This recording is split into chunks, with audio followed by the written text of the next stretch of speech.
14,000 कोटी रुपयांच्या गृहनिर्माण घोटाळ्याच्या प्रकरणी एसीबीला आता सत्र न्यायालयानं चांगलाच दणका दिलाय। म्हाडाच्या अधिकाऱ्यांवरती कारवाई न करण्याचा पवित्रा अमान्य आहे। कारवाईचे आदेश आता कोर्टाकडून देण्यात आलेत। तत्कालीन एसीबी प्रमुखांसह इतर अधिकाऱ्यांवरती देखील कारवाई सुरू करा असं कोर्टानं म्हटलंय। सामाजिक कार्यकर्ते कमलाकर शेनॉय यांच्या प्रयत्नांना यश आलंय।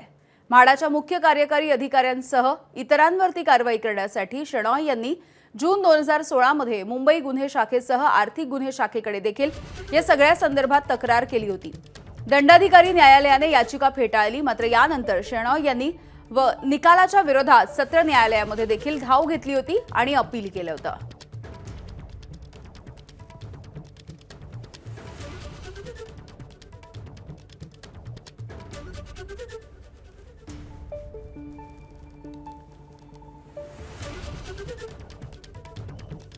त्यामुळे 14,000 कोटी रुपयांच्या गृहनिर्माण घोटाळ्याच्या प्रकरणी आता एसीबीला सत्र न्यायालयाने हा दणका दिलेला आहे आणि आता थेट अधिकाऱ्यांवरती कारवाई करायला सांगितलेलं आहे।